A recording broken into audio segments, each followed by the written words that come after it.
Selamat pagi bagi kita semua. Tuhan memberkati kita semua. Tuhan mendengarkan doa kita.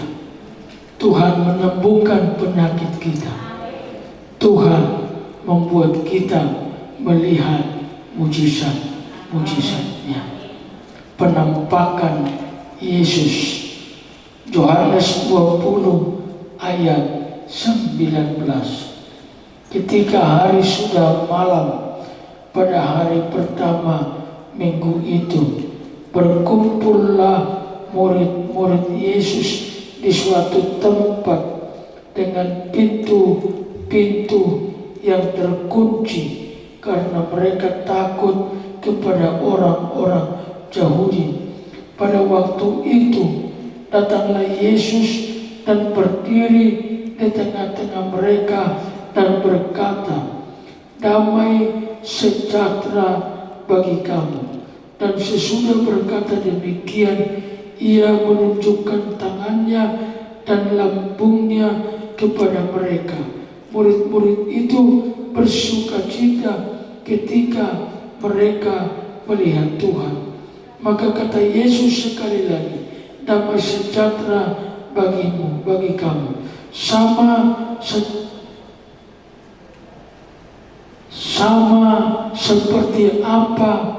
seperti Bapa mengutus aku, demikian juga sekarang aku mengutus kamu. Dan sesudah berkata demikian, ia menghembus mereka dan berkata, "Terimalah Roh Kudus. Kalau kamu mengampuni orang, dosanya diampuni. Dan jikalau kamu menyatakan dosa orang tetap ada, dosanya tetap ada." Sesudah kebangkitannya, Yesus berulang kali masih menampakkan diri kepada murid-muridnya.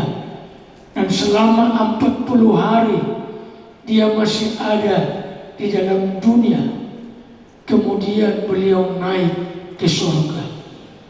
Kebenaran ini terus mempertegas kepada kita bahwa faktanya Yesus bangkit dari antara orang mati. Kebangkitan ini penting.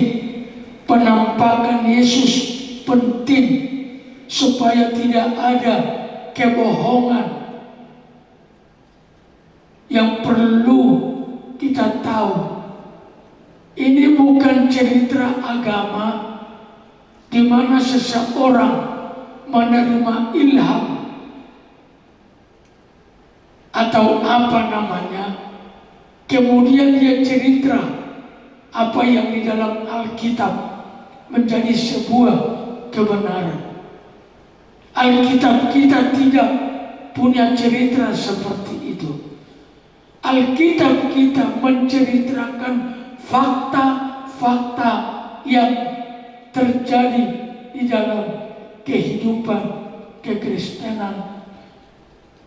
Bukan seseorang di tempat yang sunyi sepi tiba-tiba mendapat ilham dan itu menjadi mutlak karena diklaim berasal dari Tuhan, kemudian dipercayai mutlak sebagai firman Allah. Kitab suci kita diteguhkan dengan fakta, bukan ilham yang tiba-tiba datang kepada seseorang, kemudian kita menyatakan itu sebagai firman dari Allah. Yesus tidak memiliki cerita seperti itu, seperti cerita dongeng Gatot Kaca umpamanya yang dipercayai secara budaya. Cerita Yesus bukan seperti itu, tapi cerita fakta. Dia turun dari surga, menjalma menjadi manusia, dan semua proses penyelamatan dilaluinya dengan jelas. Jadi sesudah kebangkitannya, Yesus masih menampakkan diri berkali-kali kepada murid-muridnya seperti yang ditulis dalam nats ini. Pada waktu itu mereka berada di satu tempat. Mereka mengunci pintu, mengunci jendela karena ada rasa takut kepada tentara Romawi dan orang-orang Yahudi yang waktu itu sedang tidak menyukai pekerjaan kekristenan yang terjadi di dalam Yesus. Mereka sudah tangkap Yesus, sudah salibkan. Ada ketakutan kalau murid-muridnya juga akan diperlakukan dengan cara yang sama seperti Yesus. Maka mereka pun bersembunyi. Dan dalam kondisi seperti itu, Yesus hadir di tengah-tengah mereka. Puji Tuhan, Yesus setelah kebangkitannya tidak lagi dibatasi oleh waktu, tidak lagi dibatasi oleh tempat. Dia bisa hadir di mana saja yang diperlukan, dia harus hadir. Terpujilah Tuhan, itulah Tuhan yang kita miliki. Dia bisa hadir di mana saja kita memohon, dia hadir untuk menolong kita. Dia bisa ada di mana saja kita berharap dan memohon, dia datang untuk menolong, memberkati, melepaskan, menghibur kita. Yesus tidak lagi dibatasi oleh tempat. Dia sudah bisa ada di mana saja diperlukan. Dia tidak ada di mana-mana, tapi dia ada di mana saja di mana Kristus dipanggil dan diperlukan. Yang perlu kita pelajari pagi ini, apa yang diberikan Yesus kepada para pengikutnya setelah kebangkitannya. Apa yang dilakukan Yesus kepada murid-muridnya setelah kebangkitannya akan menjadi pelajaran penting bagi kita. Apa yang dikehendaki Kristus bagi umatnya setelah kebangkitannya. Lihat di ayat 19, dikatakan begini: ketika hari sudah malam, pada hari pertama minggu itu, berkumpullah murid-murid Yesus di suatu tempat dengan pintu yang terkunci, karena mereka takut kepada orang-orang Yahudi. Pada waktu itu datanglah Yesus dan berdiri di tengah-tengah mereka dan berkata, damai sejahtera bagi kamu. Diulang di ayat 21. Maka kata Yesus sekali lagi, damai sejahtera bagi kamu. Waktu Yesus menemui murid-muridnya, Yesus memberikan mereka damai sejahtera. Yesus memberkati mereka damai sejahtera. Dalam banyak pengalaman, apakah bedanya ikut Yesus dengan tidak mengikut Yesus? Begitu banyak kesaksian yang sudah terdengar bahwa orang-orang yang dulunya tidak mengikut Yesus kemudian mengikut Yesus. Mereka bersaksi, saya mengalami damai sejahtera. Ada damai sejahtera yang berbeda dengan apa yang saya alami sebelumnya. Damai sejahtera, eirene dalam bahasa Yunani, Artinya ketenangan hati dan pikiran. Ketenangan hati dan pikiran, itulah damai sejahtera di dalam Tuhan. Ada ketenangan hati, ada ketenangan pikiran. Saudara-saudara, Billy Graham berkata dalam khotbahnya, salah satu tanda orang yang tidak percaya dalam pengalaman hidupnya, di jiwanya ada ruang kosong yang membuat dia susah, gundah gulana, yang hanya dapat diisi oleh kehadiran Tuhan Yesus melalui rohnya. Ada kehampaan di dalam diri manusia. Olehnya manusia ingin menutupi kehampaan itu dengan berbagai cara. Ada yang menutupinya melalui hobinya, ada yang menutupinya melalui rekreasi atau kegiatan-kegiatan lain yang sesungguhnya tidak bisa ditutupi kecuali oleh kehadiran Tuhan Yesus. Jangan heran kalau manusia yang tidak percaya kepada Yesus ada roh seperti roh pemberontakan, roh amarah, roh yang membuat dia tidak bisa tenang dalam hidupnya, karena hanya di dalam Yesus kita bisa menerima damai sejahtera yang kita sering sebut dengan kata shalom.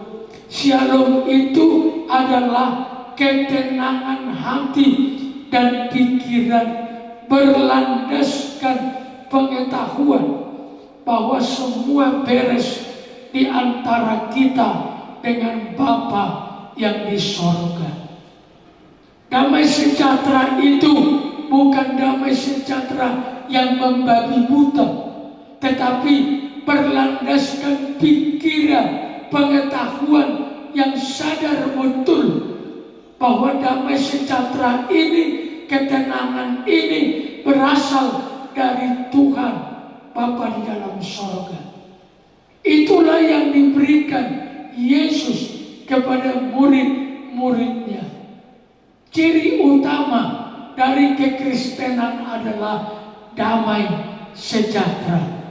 Maka anak-anak Tuhan selalu saling menyapa dengan kata shalom. Shalom itu damai sejahtera. Kalau hidupmu tidak penuh damai sejahtera, sekalipun kau sudah orang Kristen, berarti ada yang salah. Hubunganmu dengan Yesus pasti rusak. Kalau hubungan kita dengan Yesus baik, pasti damai sejahtera. Kalau anak-anakmu hubungannya baik dengan Yesus, pasti hidupnya damai sejahtera. Tidak ada roh pemberontakan, tidak ada roh amarah, tidak ada roh kebencian, tidak ada roh kepahitan mendiami orang percaya.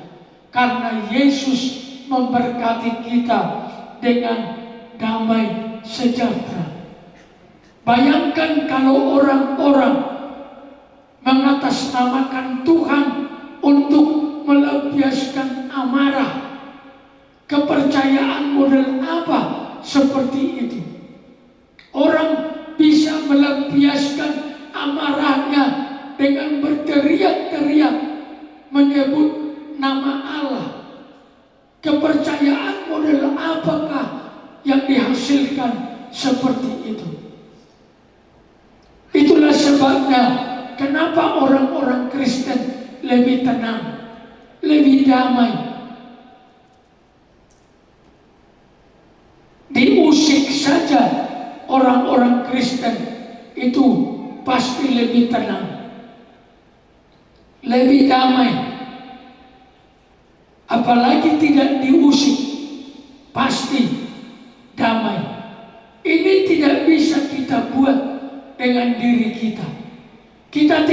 bisa memproduksi damai sejahtera di hati kita. Dengan banyak uang, dengan rekreasi, dengan mencapai cita-cita dan sebagainya. Apapun yang kita punya dalam dunia tidak bisa produksi damai sejahtera. Itu hanya datang dari tahta Allah di dalam surga melalui Yesus dan Roh Kudus-Nya. Makanya kalau engkau memerlukan damai sejahtera, mendekatlah kepada Yesus. Yesus berkata, marilah kepadaku, hai orang yang letih dan lesu, aku akan memberikan sentosa kepadamu. Di dalam Yesuslah orang mengalami ketenangan hati dan pikiran. Itulah yang pertama yang diberikan Yesus bagi murid-muridnya setelah kebangkitannya. Apalagi yang dilakukan Yesus setelah kebangkitan? Lihat ayat 21. Maka kata Yesus sekali lagi, damai sejahtera bagi kamu, sama seperti Bapa mengutus aku, demikian juga sekarang aku mengutus kamu. Yesus mengutus murid-murid untuk memberitakan Injilnya. Inilah kehidupan gereja di dalam dunia, supaya kita membawa kabar baik bagi orang-orang yang memerlukannya. Saya berkata pada hari Minggu kemarin, bersyukur kepada Kristus bahwa kehadiran Kristus adalah kabar baik, bukan soal agama, tapi beliau datang untuk membawa kabar baik bagi semua kehidupan di dalam dunia. Evangelion itu kabar baik. Di dalam Yesus tersedia kabar baik dalam segala aspek kebutuhan kehidupan kita. Yesus datang bukan saja untuk menyelamatkan kita dari dosa kepada surga, bukan dengan ini telah berkali-kali saya ucapkan. Yesus juga datang supaya hidup kita menjadi lebih baik. Lebih baik bukan soal karakter saja, tapi lebih baik dalam seluruh kehidupan. Baik secara ekonomi, baik secara sosialnya. Tuhan mau kita penuh dengan berkat-berkat Tuhan. Kalau ada orang bertanya, apakah isi Injil itu? Apakah isi kabar baik itu? Lukas 4 ayat 17. Kepadanya diberikan kitab Nabi Yesaya, dan setelah dibukanya ia menemukan nas di mana ada tertulis, Roh Tuhan ada padaku, oleh sebab ia telah mengurapi aku, lihat, untuk menyampaikan kabar baik kepada orang miskin. Yesus datang menyampaikan kabar baik kepada orang miskin, dan ia telah mengutus aku untuk memberitakan pembebasan kepada orang tawanan. Entah tertawan oleh apa. Ada pikiran yang tertawan, ada perasaan yang tertawan, yang tidak mengalami kebebasan untuk bersukacita. Tuhan datang mau melepaskan kita dari keadaan itu. Dan penglihatan bagi orang-orang buta. Buta dimaksud di sini bukan hanya buta lahiriah, buta secara rohani. Mata tidak bisa melihat kemuliaan Tuhan, telinga tidak bisa mendengar suara Tuhan. Itulah yang hendak dibuka oleh Kristus. Maka Tuhan Yesus berkata, siapa yang melihat aku, dia sudah melihat Bapa. Yesus datang membuka kabar baik, membawa kabar baik, supaya mata kita bisa melihat kebenaran Kristus. Kita bisa melihat kemuliaannya. Kita bisa melihat perbuatan Tuhan itu sendiri. Maka Alkitab berkata, berbahagialah orang yang suci hatinya, karena mereka akan melihat Tuhan. Kita akan tertolong, tidak hanya melihat perkara-perkara dunia, kekhawatirannya, masalahnya, dan segala problematikanya, tetapi oleh Kristus, oleh kabar baik yang dibawa Kristus, kita bisa melihat surga dan segala kemuliaannya. Kemudian dikatakan lagi, untuk membebaskan orang-orang yang tertindas. Itulah Injil, membebaskan orang-orang yang tertindas. Tertindas kemiskinan, tertindas perasaan karena ketidakadilan, tertindas oleh karena berbagai masalah-masalah kehidupan. Kristus mau membebaskan kita dari ketertindasan oleh dosa dan akibat dosa. Itu kabar baik. Dan Tuhan berkata, pergilah, ceritakanlah kabar baik ini kepada sahabatmu, kepada keluargamu, supaya mereka juga ikut menikmati kabar baik yang dari Yesus. Kita tidak sedang menyuruh orang sekedar pindah agama menjadi Kristen. Kita hanya disuruh mengabarkan kabar baik. Jangan salah persepsi di dalam pemberitaan Injil. Kalau ada istilah siar agama, sesungguhnya kita bukan sekedar siar agama, tetapi kita sedang memberitahukan, ini loh, ada kabar baik yang dari sorga. Terima ini kebenaran. Ini bukan soal agama, saya ulang. Ini soal akhirat. Ini soal kekekalan. Karena kita mengasihi, maka kita harus memberitakan Injil Tuhan Yesus Kristus. Kemudian disebut untuk memberitakan tahun rahmat Tuhan yang telah datang. Tahun-tahun yang kita lalui di dalam Yesus adalah tahun rahmat. Kita tidak perlu menujuknya. Kalau tahun berikutnya akan datang, tidak perlu kita mencari ahli nujum untuk menyelidiki tahun depan mau jadi tahun apa bagi kita. Tahun kita adalah tahun rahmat dari tahun ke tahun. Tidak ada tahun kecelakaan di dalam Yesus. Semua tahun adalah tahun rahmat, tahun anugerah. Mendekatlah kepada Yesus, maka engkau akan tenang. Itu kata Daud, hanya dekat Allah saja aku tenang. Itu diucapkan oleh seorang raja yang amat sukses di dalam hidupnya, yang paling berkenan kepada Tuhan. Raja-raja Israel yang paling berkenan adalah Daud.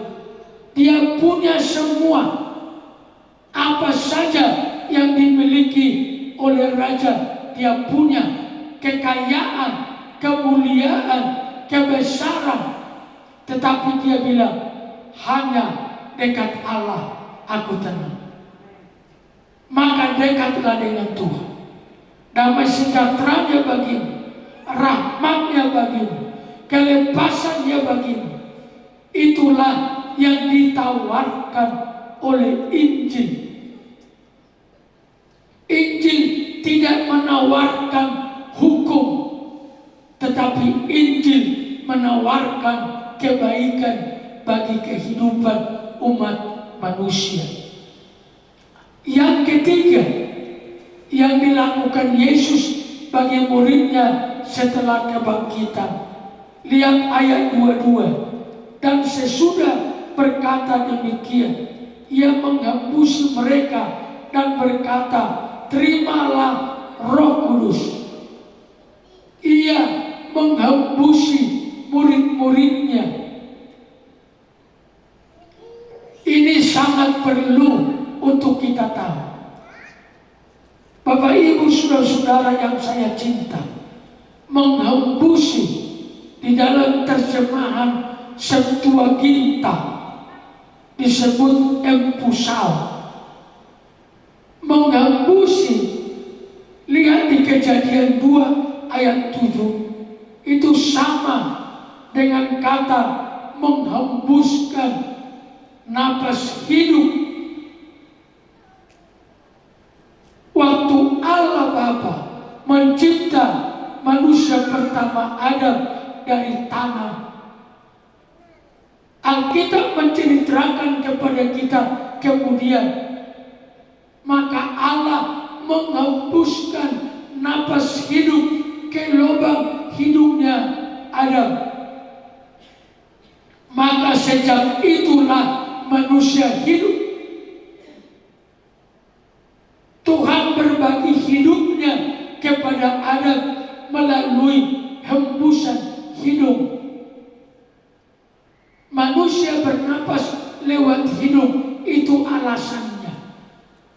Karena Tuhan menghembuskan napas hidup lewat hidupnya, bukan lewat kupingnya. Kalau Tuhan menghembusi kuping kita dulu, pasti napasnya keluar dari hidup, dari telinga. Dan itulah kebenaran yang sama diulang di Perjanjian Baru. Yesus menemui murid-muridnya dan menghambusi mereka dan berkata, terimalah Roh Kudus. Artinya Roh Kudus adalah kehidupan gereja. Roh Kudus adalah kehidupan orang percaya. Roh Kudus adalah kehidupan baru yang diberikan oleh Kristus kepada kita setelah kebangkitannya. Maka jangan pernah lepaskan Roh Kudus.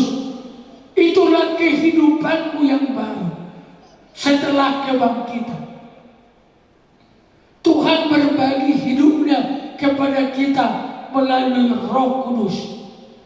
Dan setelah Roh Kudus hidup di dalam kita, maka sejak itulah kehidupan Kristus bersama-sama dengan kita setiap waktu. Lihat kepada kebenaran Alkitab. Kehidupan orang percaya bukan sekedar bernapas. Kehidupan kita ini adalah kehidupan yang dihidupkan oleh kehidupan Yesus itu sendiri. Maka Paulus berkata, hidupku bukannya aku lagi, tetapi Yesus yang ada di dalam aku. Kita tidak sama dengan orang berdosa. Orang berdosa hidup oleh karena bernapas saja. Tetapi orang yang percaya hidup oleh karena dia dihidupi oleh kehidupan Yesus. Apa buktinya? Ayat inilah buktinya. Ia menghembusi mereka dan berkata, terimalah Roh Kudus. Maka dengar baik-baik, kita ini manusia yang berbeda. Kita manusia yang lain, tidak sama dengan orang berdosa. Maka percayalah, ada jaminan ilahi tentang hidup kita di dalam dunia. Karena kehidupan yang kita hidupi ini juga kehidupan yang dari kehidupan Yesus itu sendiri. Maka perkataanmu harus berbeda, cara berpikirmu harus berbeda, cara merasamu harus berbeda. Itulah kehidupan dari kehidupan yang dihidupi kehidupan Kristus. Paulus berkata kepada orang Korintus, pikiran kami adalah pikiran Kristus. Saya juga mau berkata, Bukit Sion, pikiran kita harus seperti pikiran Kristus setiap hari. Perasaan kita seperti perasaan Kristus. Kalau Bapak Ibu tanya, bagaimana perasaan Kristus? Perasaan yang dipenuhi oleh kasih sejati setiap waktu. Kasih yang dihidupi oleh Kristus, itulah kasih yang seharusnya meliputi hidup kita. Tidak ada kepahitan, tidak ada dendam, tidak ada iri hati, tidak ada kebencian, tidak ada amarah yang tidak terkontrol, tidak ada perkataan yang kotor. Jangan seperti yang dikatakan di Efesus, orang-orang yang berdosa itu perasaannya tumpul.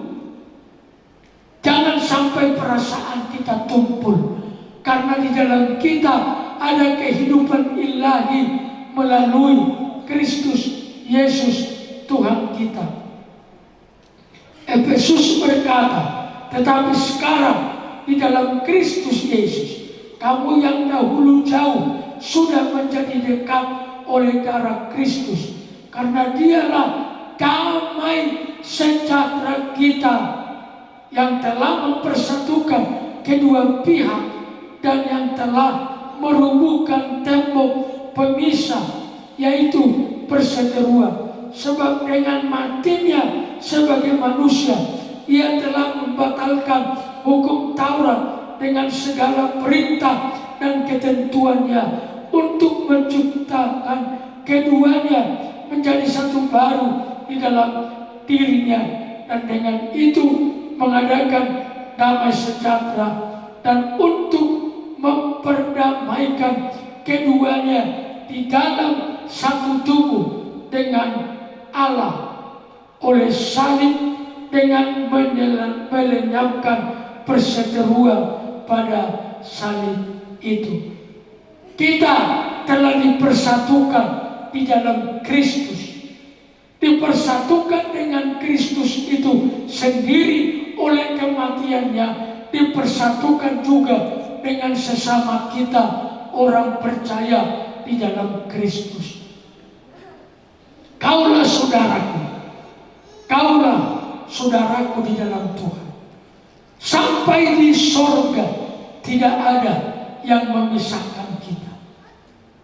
Cara pandang kita harus seperti itu di dalam Kristus.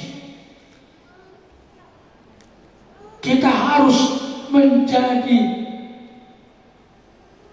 tangan Tuhan, mulutnya Tuhan, kakinya Tuhan, membawa kehidupan Kristus di dalam dunia.